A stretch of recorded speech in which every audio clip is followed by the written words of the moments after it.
Les Malgaches le surnomment l'amiral rouge. Didier Ratsirac a régné pendant 25 ans sur Madagascar. Intelligent, ambigu, manipulé ou manipulateur, la chronique lui prête bien des qualités et bien des défauts. L'historienne Cécile Lavrara-Meyer l'a rencontré, elle a recueilli ses confessions qu'elle a annotées, puis confrontées ensuite à d'autres témoignages.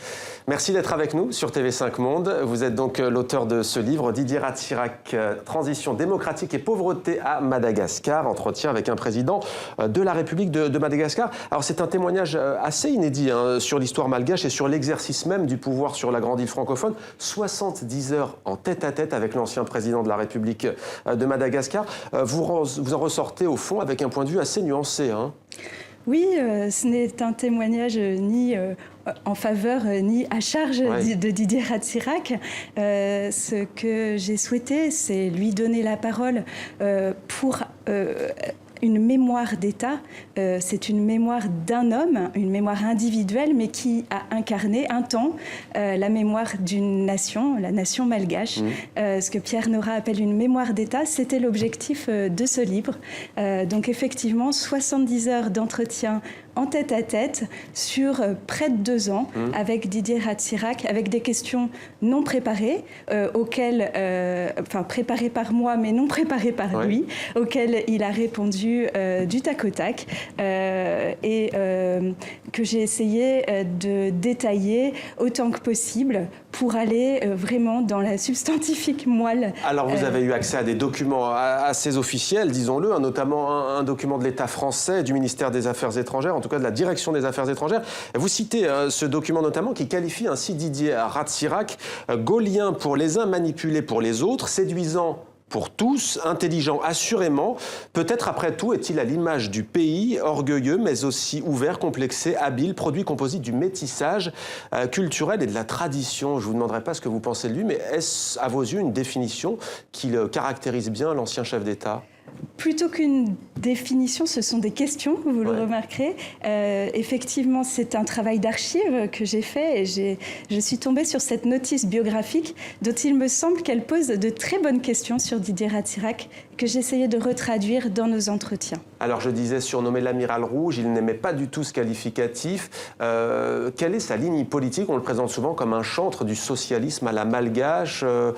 Est-il avec les non-alignés ? Oui, alors il a eu sa grande période non-alignée, effectivement mise en œuvre d'un socialisme dans la ligne de la Russie, de la Chine, mais ensuite un retour de bâton vers le libéralisme face à un échec économique majeur dans les années 80. Didier Ratsirac a viré sa cutie vers le libéralisme économique sous l'égide du FMI, puis une dernière période, après l'interruption de la présidence d'Albert Zaf, Didier Ratsirac revient en prenant ce qu'il appelait un humanisme écologique, une sorte de synthèse à la malgache. Alors, vous dites qu'il a répondu à toutes les questions, il ne connaissait pas vos questions. Il y a toutefois eu, semble-t-il, des mouvements plus ou moins tendus, des moments plus ou moins tendus, notamment lorsque vous évoquiez les événements tragiques de 1991. Le chapitre s'appelle d'ailleurs « Le drame ». Comment relate-t-il cet épisode controversé ? Écoutez, Didier Ratsirac, effectivement, était relativement tendu lors de cet épisode de nos entretiens. Je pense que c'est probablement l'événement de sa vie politique qu'il a vécu le plus durement. Lui ne nie pas le drame.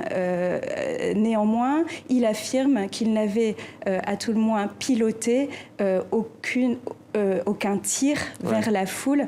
Et d'ailleurs, je cite ce chapitre très important, le drame, important pour Madagascar, mais aussi pour bien comprendre votre démarche. Quand on vous demande, à votre avis, avait-il dit vrai ou pas ce jour-là en vous répondant, vous dites, mais mon but n'est pas de dire que c'est la vérité ou pas, c'est d'apporter en fait des sources que vous avez d'ailleurs voulu mettre en relief et comparer avec d'autres témoignages.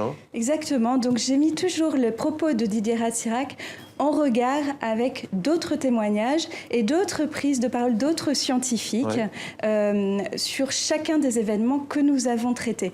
Et l'objet de ce livre est que le lecteur finalement se fasse sa propre opinion. Et surtout, c'est un appel aux vocations, aux jeunes historiens. On manque dramatiquement d'historiens travaillant sur cette période très contemporaine de Madagascar. Tous les événements esquissés ici devraient être approfondis. Et vont être approfondis sans doute par des historiens. Dernière question, en quelques mots peut-être. Pourquoi est-ce qu'à votre avis, Didier Ratsirac a accepté l'exercice avec vous ? Écoutez, je travaillais sur les questions de pauvreté et transition démocratique à l'université de Harvard. Je faisais une recherche comparative. J'avais travaillé sur l'Amérique latine, je voulais travailler sur l'Afrique. Madagascar, sur ces thèmes, pauvreté et transition démocratique, est particulièrement intéressant. Je pense que Didier Ratsirac a apprécié un regard extérieur, non impliqué, dont peut-être je m'excuse auprès du peuple malgache. Je n'ai pas le vécu sensible de ces événements, donc ils les reliront au regard de leur vécu, mais il me semble que ça m'a permis d'arriver avec un regard neuf et de poser toutes les questions. Cécile Lavrard-Meyer, Didier Ratsirac, Transition démocratique et pauvreté à Madagascar, édition Cartala. Merci à vous d'être venu témoigner sur le plateau de 64 minutes sur TV5 Monde. Je vous remercie.